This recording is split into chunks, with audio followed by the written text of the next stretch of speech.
Today I want to read Henry's Freedom Box, one of my favorite books.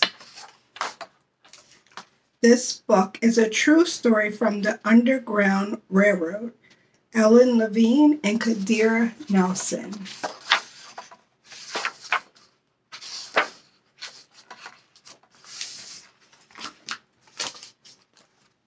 Henry Brown wasn't sure just how old he was. Henry was a slave, and slaves weren't allowed to know their birthdays.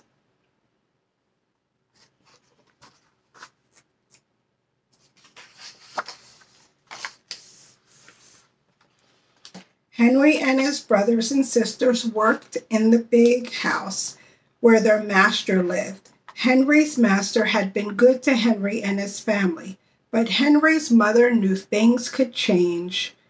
Do you see those leaves blowing in the wind? They are torn from the trees like slave children are torn from their families.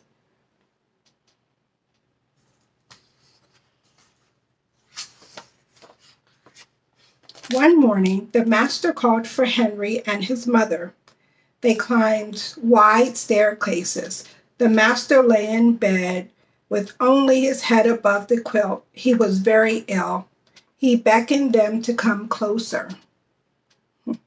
Some slaves were fed by their owners. Henry's heart beat fast.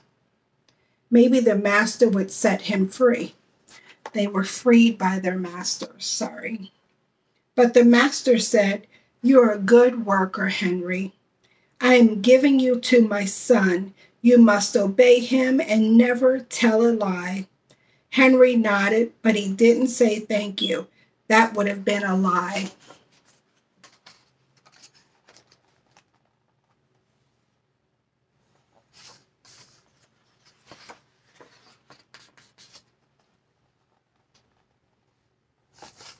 Let me turn this light so you can see better.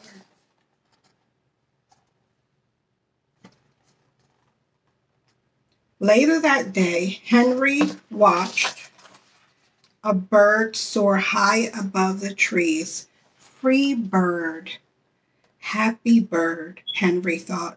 Henry said goodbye to his family. He looked across the field. The leaves swirled in the wind.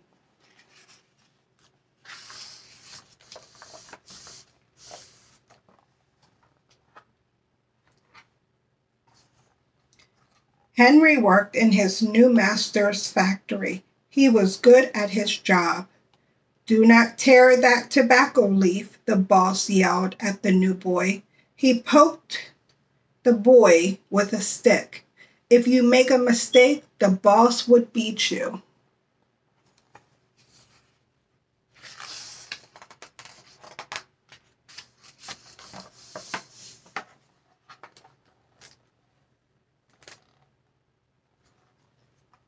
Henry was lonely.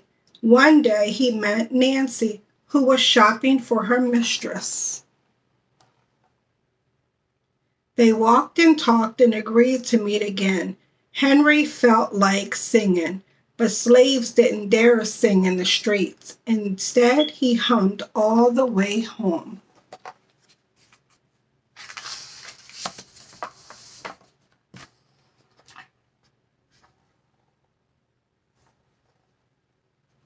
Months later, Henry asked Nancy to be his wife. When both their masters agreed, Henry and Nancy were married. Soon there was a little baby, then another and another. Henry knew they were very lucky. They lived together, even though they had different masters. But Nancy was worried. Her master had lost a great deal of money. "I'm afraid he will sell our children," she said. Henry sat very still.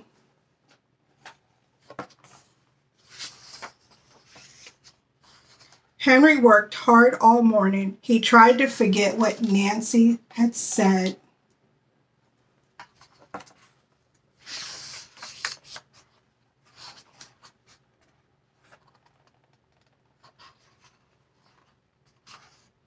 His friend James came into the factory. He whispered to Henry, Your wife and children were just sold at the slave market. No, cried Henry. Henry couldn't move, he couldn't think, he couldn't work. Twist that tobacco, the boss poked Henry. Henry twisted tobacco leaves. His heart twisted in his chest.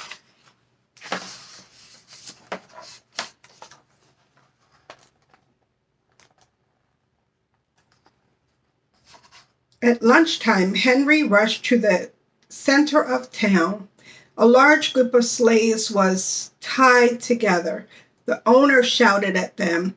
Henry looked for his family. Father! Father! Henry watched his children disappear down the road.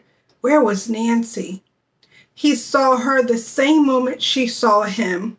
When he wiped away his tears, Nancy, too, was gone.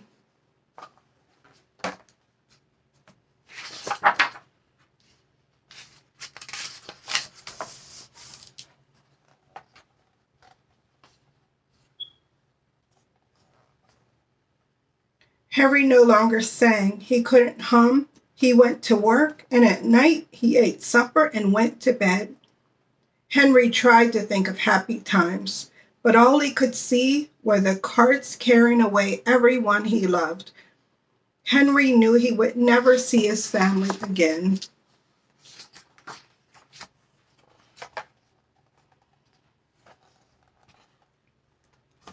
Many weeks passed. One morning, Henry heard singing. A little bird flew out of a tree into open sky, and Henry thought about being free. But how? As he lifted a crate, he knew the answer. He asked James and Dr. Smith to help him. Dr. Smith was a white man who thought slavery was wrong. They met early the next day at the empty warehouse. Henry arrived with a box. I will mail myself to a place where there are no slaves, he said.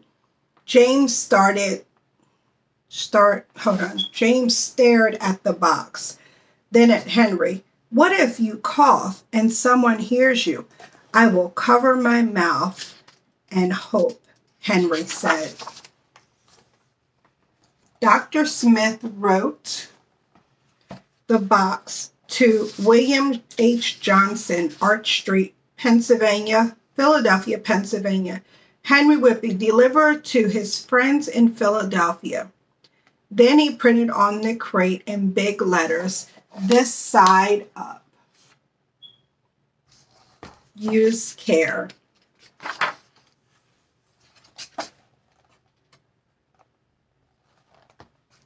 Henry needed an excuse to stay home, or the work boss would think he would run off.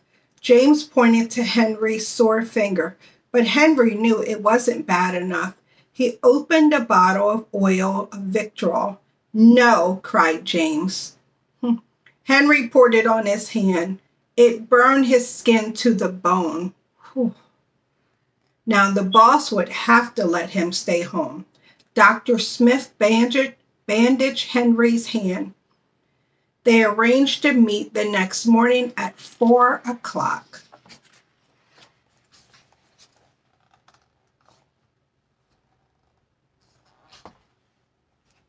The sun was not yet up when Henry climbed into the box. Ready, he said.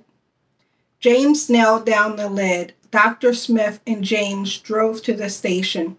The railway clerk tipped the box over and nailed a paper to the bottom. Dr. Smith begged the clerks to be careful, but they didn't listen. They threw the box into the baggage car.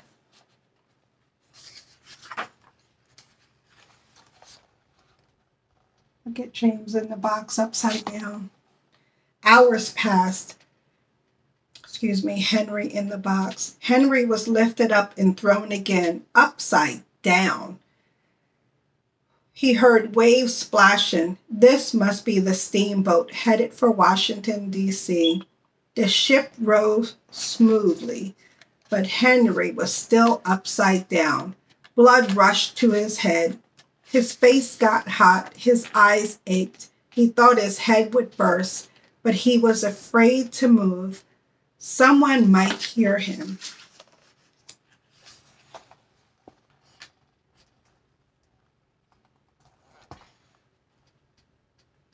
I'm tired of standing, someone said.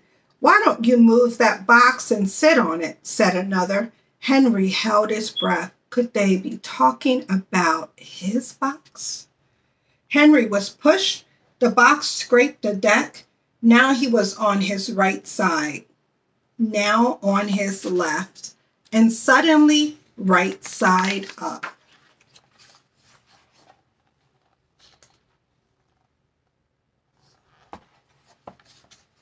What do you think is in here, said the first man. Mel, I guess, said the other.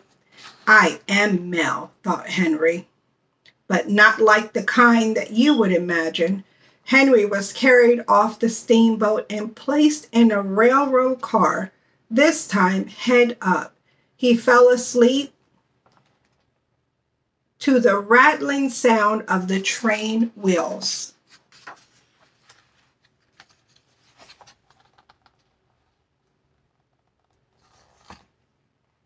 He awoke to the sound of knocking. Henry, are you all right in there? All right, he answered.